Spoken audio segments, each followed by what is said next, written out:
Hi there. I'm John Sarakis, and this is The Climb, brought to you by the Digital Mastermind. Our show is about journeys. This is the podcast where we talk to digital agencies about business, marketing, technology, processes, and essentially anything a digital marketing agency would want to learn more about or know. So if you want tips, tricks, tools, mentorship, join our peer group. It's essentially Digital Mastermind is digital agency owners for digital agency owners. We have constant communication via Slack for all questions and concerns, and we have a bi-weekly call. In fact, we have one today at 1:30. So if you want to stay on top of the latest and greatest, this is the group for you. And we also have a gnarly meeting, which pretty soon we're going to be announcing a lot of the things that are surrounding that, such as some of the speakers and some of the places that we're going to be dining and drinking and collaborating together. So grow your agency. Go ahead and contact me. Visit us at digitalmastermind.com or shoot me an email, Jon at digitalmastermind.com. And remember, this is live. We welcome all interaction, so feel free to chime in with any questions or comments to add to the conversation.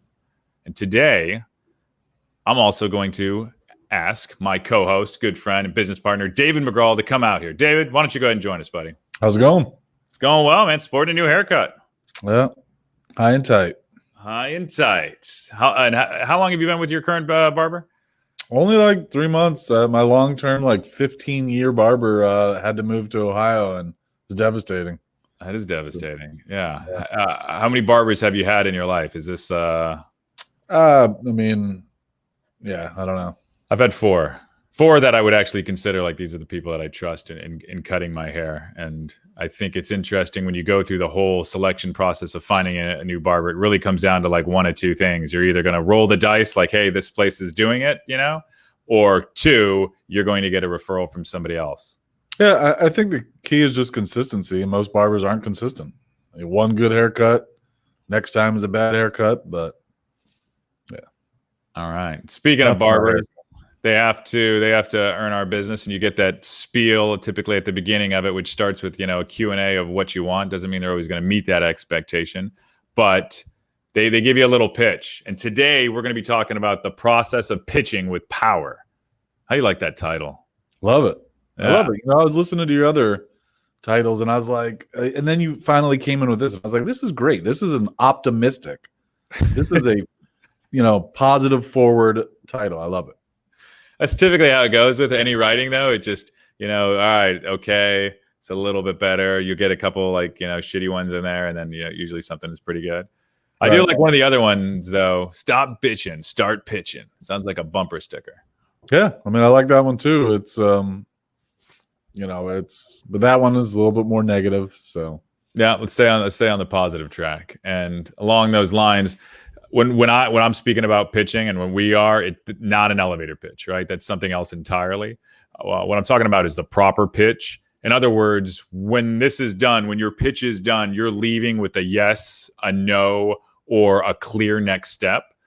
I also want to be in front of that this isn't prospecting, although there's an element of pitching in there, and that's something completely different, which I'll call prospect pitching. This is a sales pitch. And for this to occur, a relationship has been established prior, and the person has agreed to a meeting, preferably in person or via Zoom, not a phone call.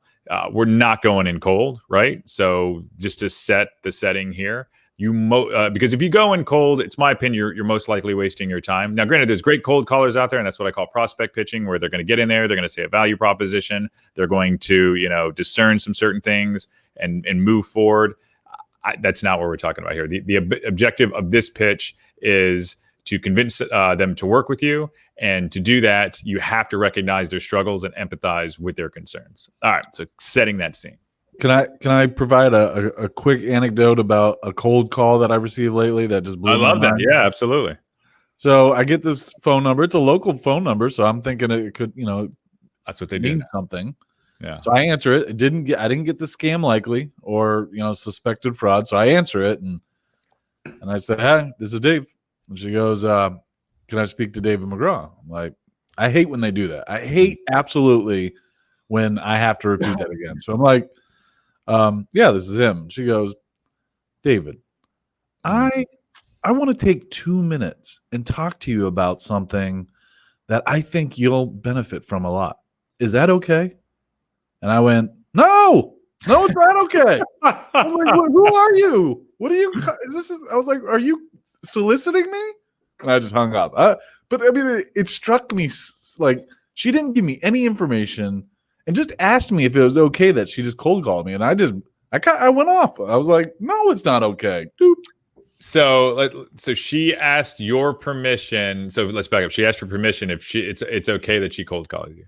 Yeah. That's essentially, or like, hey, can I pitch you real quick? And I was like, no, let me just cut you off right there. No, yeah, she was trying to buy. She was trying to create buy-in. Right? Correct. You've already the more agreements you get, there's a sales funnel. There's marketing funnel, and that's a very linear journey, right? Yeah. So she wants to start a conversation. Once you start talking with him, then I got you. But that's why I was just like, no. I don't mind a good cold call. If you call me and you are mumbling or you're nervous and you do the double question or you ask me how I'm doing today, I don't like that. What I like is just a clear, and we're kind of getting off subject here, but it's just, all right, clear, like how you can help me. So I'll ask somebody when they're like, is this a sales call? Right. They're like, yeah. I was like, all right, what do you want? Get to it. And I was like, no. I was like, go ahead. Just tell me exactly what you want, and I'll let you know if I need that or not. And they go for it. It's like, all right, no, that's not something we need. And if they mess up on there, I'm like, all right, I'm busy. I got to go. Hang up. I sometimes we get calls all the time at the office, and the ones that sneak by our administrative assistant are the best ones. Like I have to take the call. And then, I find out how they snuck through because they were like, hey, I'm with it, such and such, and sounds like a client, or it sounds like a customer that's pissed off or something like that. So it always gets right through. And then I'm like, dang, they're good. There was a guy, he sells like one of those dime a dozen, what the hell are those people? Financial planners. Oh, yeah. Jeez, man. Financial planners and insurance sales. That has got to be the toughest sell out there right now. Sure. Just looking for it. Anyway, he had a really smooth pitch, got me on the phone, and because he lied to her. He said this was a really important business thing or something to the nature line. I took the call and I was like, well, what did you tell her? And he said, he's like, well, people don't want to know that they're working with a financial planner. So I try to keep that as private as possible. I was like, yeah, but you also started our relationship with a lie. So I can only assume there's going to be more in the future. I appreciate your time. It's not going to work out. And hey, if you're going to start it on the wrong foot, why would I expect it to get better from there? Correct. So, all right, digging into pitching, right? This is something I love. I actually thought like if I could just do this all the time, just pitch and pitch and pitch, I think that would be a grand lifestyle, right? Because this is something that I truly love. It's one of the best part of sales. And I think it's something that I'm pretty decent at. And I've been lucky enough to have an experience with some amazing pitch men and women to watch and witness the way that they go about their work, where I've been able to borrow and craft my own. What's that? I said, oh, shucks. All right. So the number one is creating comfort, right? Start with an icebreaker. You want to get personal. You want to tell an anecdote or a joke. If you can actually tell jokes. If you're not funny, don't tell some shitty joke your uncle told you at a barbecue. Whatever you have to do to get everyone comfortable. This is paramount, right? And if you can't do this, you're probably not good with people yet. And I say yet because anyone can get good with people. You just have to understand them and practice. So, for instance, think of stand-up comedians, right? They all suck when they start, but through time, they get better. Pitching is a lot like that. And the number one step, and if this is not present, you're going to fail, is you have to create comfort. So one of my tips that I credit in my history of developing people skills, growing up, I was kind of on the shy side. I was kind of on the nerdy side. And every time, I knew I needed to develop a much better rapport with people, right? So I started always asking when somebody says, how you doing? So many people, and if you pay attention, they'll just say, I'm good. That's it, because they're shy and they don't want to engage. So I started forcing myself to say, I'm good, and how are you? And then just that piece led to more conversations and, developing more people skills, and because I see it all the time. I'll say, "Hey, how's it going?" And people are like, "Oh, I'm good." And that's it, and then that's like the end of the conversation. So, just that small thing has evolved into people skills. Oh, I think it's fantastic. Yeah, a little catalyst there. Yep. Yeah, I dig that. And in that, I mean, just to take that to bring it back in the conversation. I mean, there's a few. It's usually around a minute to 3 minutes, sometimes 5, where there's this process of everybody. Where there's a common topic, it's super safe, right? And then sports, that's it's pretty safe, but depending lately in Tampa Bay, it hasn't been because there's a bunch of fucking assholes talking shit about my team. But we're not going to go there. We're going to leave it alone. Let's just keep moving. And then, what I hate? The worst conversation is in the wintertime when we have a client up north and they've got, they're in some blizzard and they, got to start the call with, "Oh, I wish I was with you, where you're at." And I'm like, okay. I hate that. It's part of it though, right? And it's embracing it and trying to take it to another place, right? But anyway, so everybody's comfort is paramount, and as the leader of a pitch, which I'll get into in a bit, you need to continually monitor that, right? Number 2, this is also in that first few minutes after, let's say, the pleasantries are done, really getting everybody, making sure that they're there. Everybody says a couple words, doing your introductions, is setting the table, right? And that is, some people call this house cleaning. I essentially I call it setting the table, right? And during this, you want to establish the agenda, announce everyone that's in the meeting, right? So do the introductions if you didn't do those in the create comfort stage, and tell everyone what you want to happen at the end of the pitch, right? So if there's anybody else there, if it's not just you, tell them what you want to happen. And when this is extremely important, and write this down because this is a total game changer. By the end, for instance, quote unquote, tell them by the end of this, we'll either move forward with the signature or not. Be super clear on what you want to happen after everything is said and done in your pitch. Or another thing you could say, or we'll set up a second meeting to have a deeper discussion, on prices, whatever that is. Tell them what you want at the end of your pitch. Yeah, so many people forget to set the stage, or however you want to claim it. I get so annoyed when I get onto a call and nobody's owning the call or laying out what's going on. What are we here for? That's all you can do is just reiterate. Even though everybody knows, even if you sent out an event agenda, set the stage. What are we here for? What are we trying to accomplish? And just like you said, what do you want to happen out of this? I mean, if your job is to own the call, go ahead. Takes 30 seconds. Right. And just recap why we're here and who's here, why other people are here, and especially if there's new people joining the conversation, essentially. Yep. If the decision maker is being brought in for the first time, then acknowledge them and welcome them to the process. Make them feel comfortable. Absolutely. Right.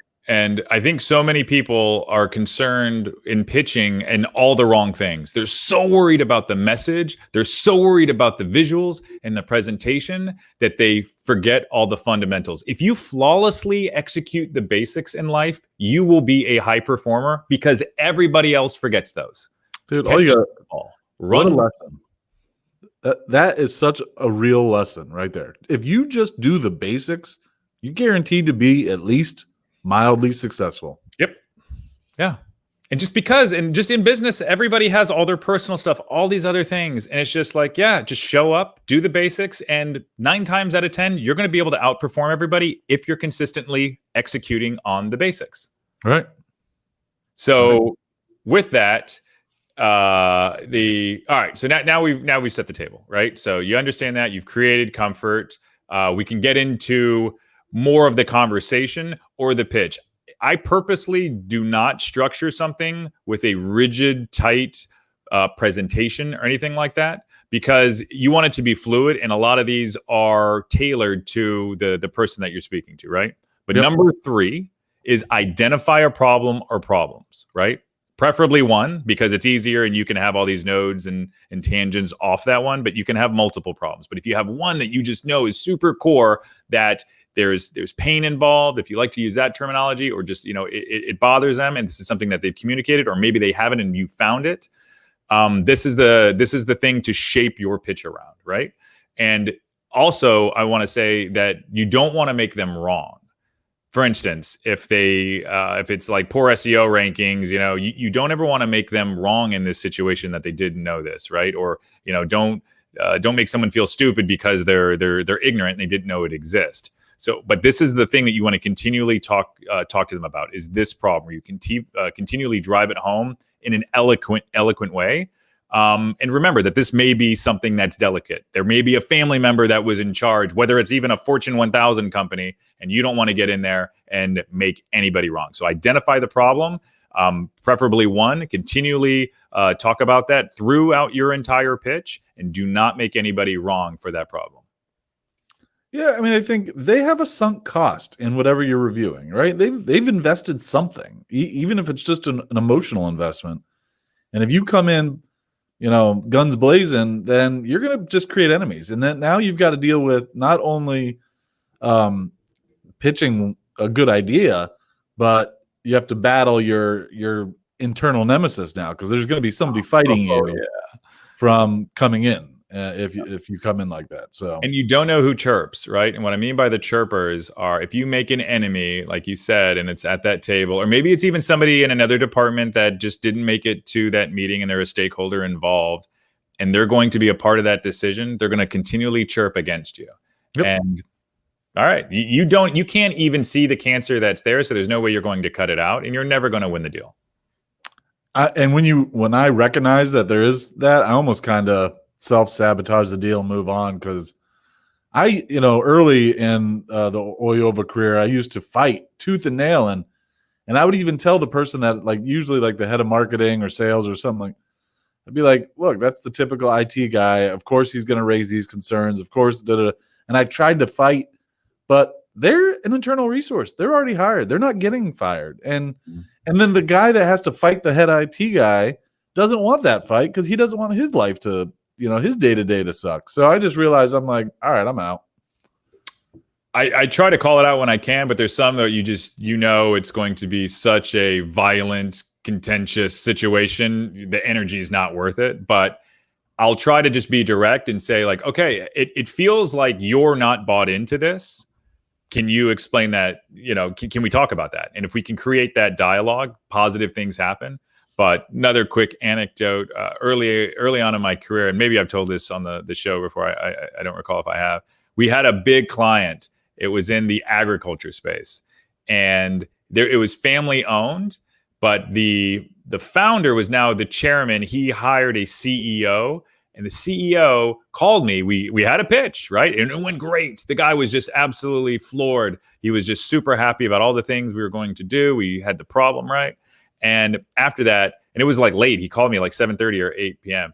And he's like, hey, John, yeah. And just really, smooth guy. I was like, hey, yeah, what's going on? He's like, hey, yeah, I loved what you did today, but I got one favor. And if you go ahead and take care of this, we'll go ahead and make sure that, we sign the deal tomorrow and move forward. I'm like, okay. He said, do you remember the marketing director that was in there? I was like, yeah. He's like, yeah, do you know that she was kind of a stick in the mud? I was like, yeah, that's okay. He's like, yeah, I need you to fire her. An outside resource? Wow. I swear to God.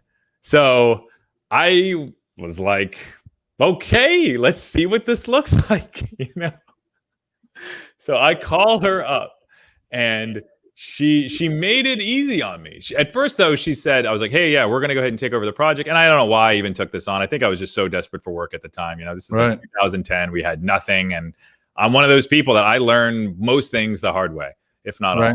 This is one of those things. So I call her up, and I explain, like, yeah, hey, we're going to go ahead and take over the project. A lot of the other people on the team aren't going to be involved. And I go through this like long-winded, indirect way of communicating it. And I remember her asking, she's like, are you firing me? Do you even have the authority to do that? And I mentioned the CEO's name, and I said, like, yeah, this is the direction that we're moving in. And she totally didn't even understand it, right? But anyway, she's now fired.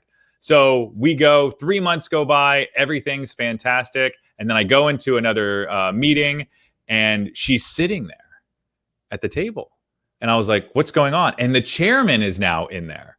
And he's like, hey, we just want, we went ahead and we brought her back because it's the chairman's daughter. Oh, my God. I didn't know. So you were just, this is a setup? I mean, Total setup. So she comes wow. back and she got revenge. She made life hell for us. She didn't fire us immediately. She Right. continually rejected everything that we did. She made sure that she fought us on every bill. Time reports would come over. Oh, that's ridiculous. And we eventually just ended up resigning from the account. She made it so painful that it just wasn't worth moving forward. Right.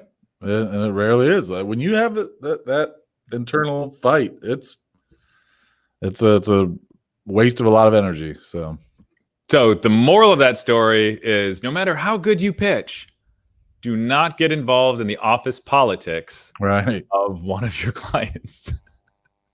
Got our comment from Ryan here. All right. When IT guy is in the scene, I include him and find out what his pain points are. When IT guy is in your corner, the decision maker trusts you and he becomes your internal champion. Look, I completely agree. Yep. I'm really good at looping in that IT guy because I have IT chops, right? And most of the time when the IT guy is in the meeting, you know, he's thinking, oh, I'm going to, because most of the time it's a sales guy, not so technically sound. And he's going to try to trip you up and throw curveball questions at you. And you know, the last meeting we were in with their tech guy, I mean, I was just countering him left and right. And he realized, all right, this guy knows what he's talking about. And basically, you know, stop talking. So, yeah, if you can get the IT guy on your side, you know, that's, you know, definitely a yes. It's just hard to do sometimes. It is, yeah. And I think that goes into one of those, and just understanding their position, right, and being, you know, compassionate toward them. Their whole job is mainly security for the most part, right? Making things are secure and connected, and that leaches out into the personal realm where they're continually looking at everything as a threat. So, and they also just are notoriously cheap as hell, and they don't want to spend any money because they believe they can build it themselves. Also, I need to call that out. 100%. But excellent question, and you know, anyone else that's watching, throw a question at us. Love audience interaction. And speaking of audience interaction, when you're in your pitch, you want to make sure that it's all about them.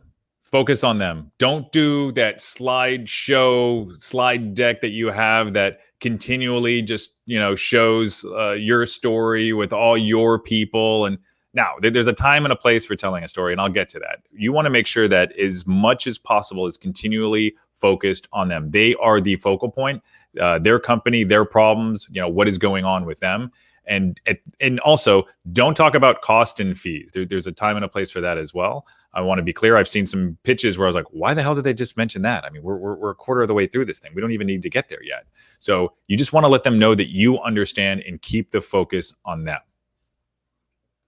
I like your strategy that you talk about of bringing a gift, and not a physical gift, but something valuable to them. And if you could work that into the pitch, I mean, everyone likes a little freebie. So if you can give them a little report or a write-up that they can review and walk away with, I mean, that's valuable. That's a great tactic. So one of our clients, it's an accounting firm, has something that's amazing for all of their pitches and client meetings. They do like those table mats at like Chinese restaurants. Yeah. What they do is they create a placemat that has all of your numbers on it, right? So let's say that it has you, and then it has like where you compare to your competitors. So you literally have this like placemat that they take you to lunch with that you eat on top. It was just such a cool concept that they came up with. And crayons. You could, yeah, absolutely. Yeah. Interesting. Yeah. But yeah, and also gifts are insights, right? So there's just, you know, an idea or something, also like the compliments that are in there. And that's something that we, you know, continually educate the account managers on. But also speaking of that IT person, number 5 here in the powerful pitching process is bring in your cavalry, right? So if you're not expected to know everything, I highly recommend taking a team approach when it comes to sales.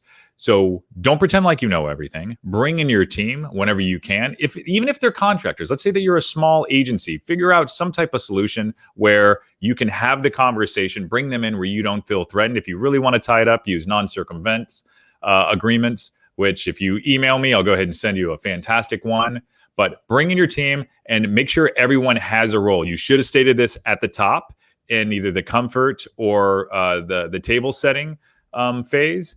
And if they are going to be there, make sure that there is a contribution, right? So account managers need to add something related to account management, maybe something that they would do. Try to introduce them into the pitch in certain areas. SEO should speak something about SEO. You get the point there. A developer is going to speak about, the development side of things, and lob questions at your team based on what you don't know. Also, let them know that you're not going to catch them off guard. So that's also just some good team management there. And remember, as I said earlier, your role as the lead salesperson is the person leading this pitch. So make no mistake that you need to define your role as the leader and continually guide this throughout the entire process of the pitch, pulling in your people when necessary, and make sure that everybody understands their role. So we recently were just on a call where somebody was pitching us.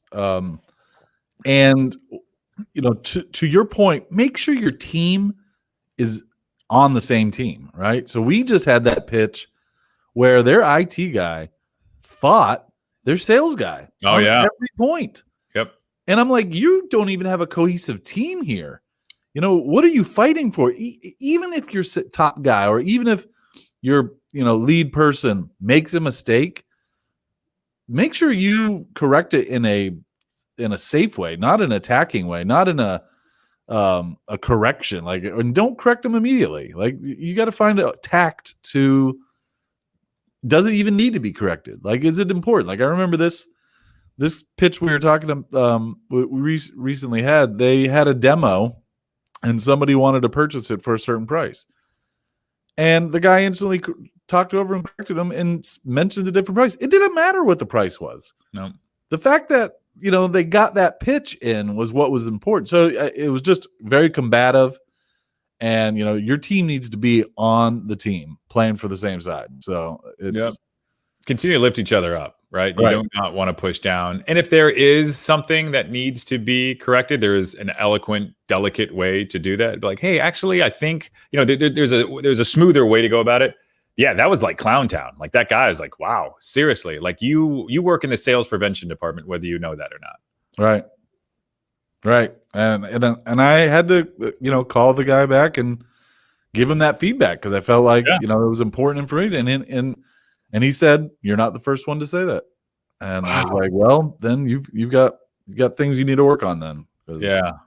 Yeah, that's that just sounds like he needs to be direct with that other guy. But yeah, I want to commend you on that. I mean, I don't think enough people get feedback, especially after a pitch, where you could say like, "Hey, what did that look like?" People are too concerned with the way that you might make them, look or feel. But I think if somebody is willing to take that information, that shows a lot about who they are as a person. I also think the person that's willing to give that information, though, that's a hell of a lot tougher. Because I know I've given people like, "Hey, do you want some advice on this?" Like, "Yeah, sure." And you give it to them and you're like, "All right, they're crushed." It's like, all right, well, I mean, shit, you're going to be in the gutter. What am I supposed to do with that?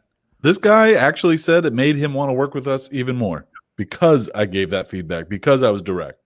Yeah. So, A players align with A players. Yep. All right. So after you bring in your cavalry, let's say that you're presenting now, and you can never, I can't stress this more than enough. You cannot bore somebody into working with you, right? You want to make whatever it is that you're talking about, your pitch, you want to make it as engaging and interactive as possible. And what you don't want to do is put together that slide deck that just eats up the entire amount of time allotted for the pitch, where they don't get a word in edgewise, right? The prospect or the customer. Granted, you can use a deck as a guide. I'm not completely sold on a deck. I think it's more about a conversation and an experience. And what I mean by that is you want to keep them engaged. You want them talking as much as possible. You want them enthralled throughout the conversation, where every point that they make, you're building on it with either a question that shows how insightful you are, or some type of statement that moves the conversation in the direction to the solution. I can't also stress that don't be afraid to really dig in and get into their world, right? You have to be willing to fail and accept that. So get in there and explore. And what I mean by that is asking those questions that continually move the conversation around, different directions, but in a direction. So essentially, if you got the interstate, that's one way where you're just going to be super direct and you're going to just take your shitty sales deck and you're just going to go ahead and pitch them, not let them get a word in edgewise, and hope and, pray at the end that they're going to close. No, what I'm talking about is going down the back roads with them, seeing a lot of scenery, and as long as you're heading in the right direction and they're engaged in it, having, their points understood where you're accepting and recognizing their needs, you're going to get to where you need to go. It's using the trip analogy, not trying to make this punny, but make it an engaging and interactive trip. So I think it comes down to just being a good conversationalist. Because there's a lot of people that will talk at you, right? And not a lot of people ask questions that try to engage you. So when I talk to people, I ask them questions about themselves and what they're doing. It's the same thing with the business. You need to be able to come up with questions that you can ask about their business that's intelligent, insightful, and inquisitive. So if you know that they're, let's say, keep with the travel. If they're a travel website, I need to be prepared to ask intelligent questions about the travel industry. How do you think COVID is going to impact you? Or I've got to bring insightful questions that gets them to be engaged, and now we're having a really good conversation that's back and forth, and then I can show my excitement for how to solve it, and then boom, I've got them. Yeah. And I think another sub point to that is just enthusiasm. Right. So if you're enthusiastic 100%. And you want to be there with them, right, enjoying the audience, enjoying the people, and also, do you love what it is that you do? Do you like what it is that you're talking about? Do you believe in what you're selling? All those elements are present in there. And yes, definitely being a good conversationalist where you know how to move a conversation forward. There are people that are just not that comfortable, but there's practice. If you like the question that you had, and how are you? Right. Yeah. So, okay, what are all those elements that you can introduce so you can be better with people are all things that can be learned. Yeah. And it's practice. Yeah. So, at first, my pitches were awkward and my conversation, and it was challenging to get that engagement. Now, I just roll in and I'm like, what are we doing that's amazing today? And they're like, what? It's just bring that excitement and, and then be very direct. Like, all right, what are we going? People don't like here wasting time. They don't, if you get into fluff stuff halfway through your pitch, you're wasting people's time. So, yeah, bring the excitement and it's contagious. Excitement is contagious. So if you're excited about their project, then they're going to be even more excited, and you want them leaving, on a high note. So. And I'm happy you mentioned the time, which brings up the next point is throughout whatever your pitch is, your conversation, if you're going to be pitching with power, you have to continually pose solutions and insights. And it could be one solution where you build up this, amazing conclusion, right? Where it's just like, oh, wow. Or you can continually do it along. The other one's a bit risky.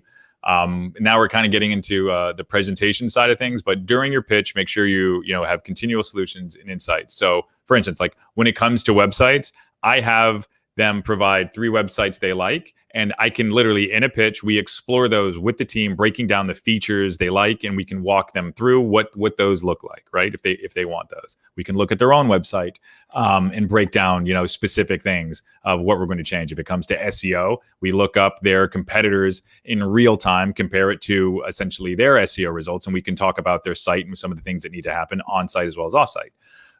Paid search, it's very similar, reviewing ads. When it's a full campaign, you can dig in diligently and, break down each one of those things for a more involved pitch. It may even take longer, but whatever they're interested in is the direction that you need to go. So you have to continually listen to your audience. So the more that you match their rhythm, the more that they're going to trust you and they're going to want to move forward. So if they don't care about something, don't mention it or be brief as hell and move on. So just acknowledge that what they don't find important and just take a temperature check. Okay, this is the direction that they want to move in. It's okay. And just know that we're all humans. We love stories. We love entertainment. And getting into the nitty-gritty details of hosting, and if it's somebody on your team that's doing that, you need to manage that and stop it, because that's not a thrilling conversation for most. So continually monitor your audience.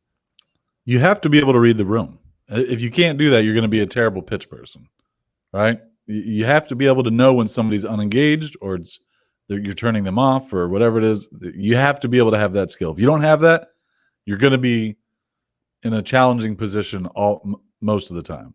But I'd also say, to add to your points, is make sure you don't get into the weeds on details. You can bore the shit out of someone real fast when you're just focusing on the nitty gritty. And so tell your team members when it's their turn to go through those, just hit the highlights and then boom, results. And if they say, now show me how you got there, that's them saying, please show me the detail. And then you get into it. But don't just proactively get into the specifics. And also, as another tip, don't rely on live demos. Take screenshots, put them in the presentation. Don't rely on, hey, let me just go to this dev server, or let's show them this live, because that always fails. I mean, our last pitch completely fell on their face because they tried to show us something live and it didn't work. When they were pitching it. Yeah, and it's obvious they weren't skilled at this game, It's there was a lot of things where they weren't even in rhythm with each other. But I think it just all depends on, the atmosphere that you're trying to create. And I agree. Yeah, if it's not a tested and tried tool, for instance, we use SEMrush when it comes to SEO that we'll use to pitch things. I have no problem ever going into there and using that tool to demo how we use that tool, right? But if it's not an asset that we're comfortable with, yeah, you're rolling the dice. That's a bit of a gamble. So we got some audience feedback here. Don't you feel like people reveal their real pain points the longer you talk to them as well? Then you're truly helping them solve problems, not just sell them a service. It's a good question for John. Yeah, absolutely. And there's also another word I want everybody to write down, which is called propinquity. So that is I know it's one of those long words. It's not going to end up on the value proposition of our website. That? I probably couldn't spell it, but just write it down the best you can. So to Erica's question, and what this word means, essentially, the longer you spend with somebody and the more time that you're around them, the more they're going to trust you. So if you've had multiple meetings where you've done like Q&A before your pitch, or you've been, or your pitch is dragged out for, let's say, 3 or 4 hours, I'm not recommending that, but at the end of the day, if you're around somebody more and you have more experiences with them, it's just natural for them to see your patterns and behaviors, and then, subconsciously and consciously trust you more. Yeah, 100%. And some more feedback from Ryan. What's amazing in your business today? I love that. So thanks for the feedback. It is truly a great topic. Is that what you said? What's amazing in your business today? That's what I said, and he's quoting it when I was speaking earlier. Oh, got it. I thought you said, okay, interesting. Yeah. I thought it was a statement. I didn't realize it was a question. I do like that. Yeah. All right. So number 8, this is getting toward the end. I think this is extremely important. And this is the power of a story, right? So let's say you go through all these other points, and let's say that you have, a solution pitch, but I recommend summing up or using a story to solidify your points and what it's like to work with you. So give an example. It could be a case study. And I don't mean some drab, lame-ass case study where it's just like, here was the challenge, here was the problem that we solved. Get a little bit more creative and take some initiatives, roll up your damn sleeves, and actually get into something that's engaging and talk about, like, hey, there was this tile company, and this is, the problem that they had. This is what they solved for them. 2 of the people on this call, can you go ahead and tell them a little bit about the problem, right? All right. And also guide it through, and then talk about how you solved it. And also be willing to give that as a reference or do a scheduled call with them so they can help finish the rest of the story with the people that you're pitching. At the end of the day, the point of it is you want to have them understand what you're capable of. You want them enraptured with what you're saying and understand what it's like to work with you. That's very important. And you can explain it, but also solidify that later with a reference from somebody with either you're going to be present or just give them their information where they can contact them directly. I mean, that's just closer material right there. I mean, when you bring a customer or a client onto a call or have that direct feedback, I mean, it's killer. And what I like is when they talk about how to work, how working with us is, not just the results. There's lots of results. A lot of people can deliver results. Mm-hmm. But how painful was it to get to that result? Or how easy, how seamless, how smooth? Like, that is what makes our service incredible. Is that easy? That's in our mantra. We want to be the easiest company to work with. And, that's what when you bring that customer on to give that referral, that's what's key. I mean, Joe from Planet HS used to do that for me all the time. And if I could get Joe to speak with them, I close it, every time. Yeah, they're gonna help close the deal for you because they want you to win, because you've built a relationship with them, but you've also executed for them and done many great things where they're happy with the service. Which, interestingly, in the earlier years of Oyova, he did not support help me build because he felt that it might have taken away resources away from his project. So it's kind of interesting how things changed. But now we have, look at our clutch reviews. We have 30 clutch reviews that are just an outstanding example of what it is to work with us. And so now we can send this, we send this one URL link to customers and they're like, damn, there's 30 customers that are willing to publish how it is to work with Oyova. And that is powerful. So, and not only published, they're willing to get interviewed by a third party where they're actually taking the time out of their day to have, a 15 to 30-minute conversation with them. It's the most legit user review system I've seen or platform out there. I mean, it's not a Yelp where it's just somebody saying whatever they want. And Glassdoor is like chock full of fake review, fake comments. So Clutch is by far the best platform I've seen for validating a company's work. So, no, I agree. Which brings up speaking of closing, brings up the last point: close strong. And I mean, close really strong. And how to close strong is ask them if they can see themselves working with you, and then ask them if there's anything you didn't cover that they would want to know, and then ask them where you stack up in their decision. Are there any competitors? What is the probability that they're going to select you over somebody else? Those are the types of closing questions that will earn you the business, and also let you know if you flubbed the whole thing up and you suck, because you need to know that too, so you can get better on the next one. I mean, I like just asking them straight up, what can we do to get this business? Yeah. Like, and then if they say price, then we can work on price. Or if they say they need this or that, I just flat out, what can we do to close this business with you today? I typically ask, yeah. So, I mean, if we get to that process, and that's the other thing too, and I don't think it's necessarily in the pitch. I think everybody should always ask, what do I have to do and show you that you're going to buy? Yep. Like, what do you need? Like, and then people will tell you, like, oh, for us to buy, they're going to give you that whole process. I just don't understand why enough people don't ask that.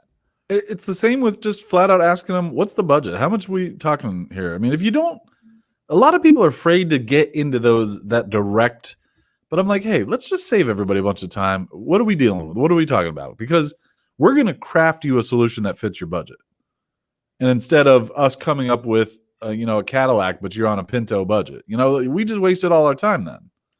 So, get direct and just, especially on the close, what do we need to do to win this business? And you should be able to close it if you can provide what they need. Yeah. And yeah, there's been numerous times where I tell people, like, all right, we're excited to work with you. What does it take here? Like, what do we have to do? And people, man, they'll open up the doors. They'll tell you, all right, hey, look, you got to come $2,000 off this. And if they like and trust you, if they don't like and trust you, correct, then it's a non-starter, and you're more than likely going to know that somewhere else in there, but they will completely confirm that during the closing questions. Yeah, if they get all shifty and they respond like they're dodging, that means you failed at the beginning to build trust and and be authentic. because now they're just trying to get out of the pitch. They're just like, all right, let's wrap this up, or hey, we got to review internally and then figure out what would all right, we're not going to win this. So if you get there and they're not ready to be direct and they're not ready to be open and just, then you didn't pitch powerfully. Yeah. And also, you may have not teed it up where you should be pitching at all. Like, this is not, if you don't have the buy-in necessary and you have a bunch of naysayers or there's not the need present, you're going to be wasting your time. It's not as warm as you think it is, and it's going to be cold. You need to make sure that there's a solid interest, or you have a solution where they understand that they have a problem, or that you can convince them to guide this conversation forward. But if a budget and authority isn't present or a need, then you're not going to close this deal. Right. Boom. And awesome. Another great comment from Erica. Thank you so much. Always like providing value. That's the other thing too, though, with this. Like, you have to provide value every step of the way. If you're not providing value, then you're wasting somebody's time. And that's one of the only things that we never get back, right? We never get our time back. So I think it's just being really considerate and appreciative of their time and making sure that you're adding value. And if you're not, just be entertaining as hell. I mean, give them something, give them something to walk away with. Right. I mean, it's kind of like with interviewers or with our candidates that apply, like the ones that are entertaining. I'm like, I want to push them to the next step just because it's a fun person to be around. Right. Likability is a huge factor. Speaking of which, one of our DMG sponsors got an email yesterday from an interview that I'll be able to read on the next show. The interview went horribly wrong. And just the return email that they received was, I mean, it's downright laughable. You know what? I think I'll just post it on social media. I'll remove all the information and just post it. Sweet. Less tasks for me to do. Other than that, I want to do a quick sum up. I don't have too much more to go over. So to sum this bad boy up, so you can pitch powerfully. Number one is you want to make everybody comfortable, right? Make sure that is taken care of, and you can move to the next step. If you're not making everybody comfortable, it's going to make things a hell of a lot harder. Sometimes you might have somebody that's negative or having a bad day. Don't focus on it too much, but do your best to make everybody comfortable. Number two, you want to go ahead and set the table. Establish the agenda, and by the end, have some type of. And then you want to state the question that by the end of this, we're either going to move forward, get a signature, or not. Let them know that you are there to close. Number three is identify a problem or problems. I recommend typically one with like smaller ones in there because you want this, giant one that you can, build everything on. But if you can't find that and you have a bunch of small ones, do your best to, prepare some solutions around that. And remember to not make them wrong. It can be a very delicate conversation because you don't know who's all involved. Number four, keep the focus on them. They're the focal point. Number five, bring in the cavalry and take a team approach to your selling whenever you can. Just having those other people in the room with you will not only make you look smarter, it'll show how smart your team actually is and show that you're a real company. And a company is a collection of people. It's not one person. That's either a freelancer or a hobby. Number six, make it engaging and interactive. So the more that they talk, the better. You want to keep them engaged and enthralled as much as possible throughout that conversation. I can't state this enough. Do not bore them. Know your audience. Continually respond based on the feedback that they are giving you. Number seven, pose solutions and insights throughout your entire pitch. Dave even mentioned bringing gifts, which are essentially insights or something, some type of takeaway that's not necessarily tangible, but you want them to understand that you get them and you have ideas and solutions that help them in their journey. And number eight, use a story to solidify all your points and what it's like to work with you. Come up with a story, practice the story. This can be a story that you repeat all the time, but of course it has to relate to your audience. And if it doesn't, don't use that story. So, and also, if you can get your team members in there, just start with a case study, right? But don't bore them with, the typical, case study. You want something that has a beginning, a middle, and an end. And at the end of it, that they're happy and they want to hear more. And number nine, close strong. Ask the questions necessary to make sure that you're going to get the business. What do we have to do to win today? What do we have to do to earn your account? And go through like, all right, is it timing? Is it budget? Is it, the prices that we're throwing? Do you not like me? I've asked that question. And sometimes, it gets some laughs. Sometimes it gets a stare. Either way, I have an answer and I can move forward. So other than that, this is how you pitch powerfully. And if you have any feedback that you'd like to send me that you were too embarrassed to ask in a comment or on the live feed today, or you're listening to this in a recording, feel free to shoot me an email, Jon, Jon, at digitalmastermind.com. I'd love to hear from you. So I love the summation, and I wonder, I was thinking, you know what? Jon really needs to write a book about team selling. Because that's kind of a new concept. I don't think people really talk about it, but we do it really well. Like, we bring the whole team into the sales process. And then I was thinking, damn, with all these lists we're putting together for all these episodes, I mean, they're almost like our chapters, and we can almost write a book. We can almost write the DMG, the book, and just put together these points, because I think it's great information. And if I had a resource like this when we were, 10 years ago, no telling where we'd be right now. It's solid information. Oh, I know. I agree. And I appreciate that. And I think, it could make a book. What I also find interesting about that point is, and not to say anything negative about anybody, but there is a guest. I had a pre-chat with her yesterday, just a fantastic mind. I don't even want to announce it yet. We'll announce it before. But she brought up a good point, and that is that based on our group, there are a lot of others that are providing information that don't live it every day. They don't have an agency. They're not trying these things, right? So there's maybe they had one for 1 or 2 years, or they worked in the industry in a long weekend, and they sold it, but they're not in it every day. And that's, to me, that's a big difference. We're literally fucking doing this. Like, this is what we do, and this is what wins, right? So it's not hypothetical. It's not, a hope and a prayer. It's not empirical where you saw some other people do it. It's like, no, if this doesn't work, then we fail. That's a big deal to me. That's why I love doing this show. I mean, it's just being transparent and authentic and telling you, this is what we're doing on a weekly basis. This is how we operate. This is what we're doing. It works, and steal it, take it. I mean, we're so confident in our team that,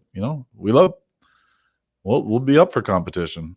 Yeah. And then, it's in the Slack group, these are the things that we'll post, like, hey, on the call this, in the next few hours that we're going to have with everybody, these are some of the points that we're going to go over, like, all right, what's working, what's not working. And these are the things that we continually refined and, turn the dial so we can make sure that we're moving toward our goals.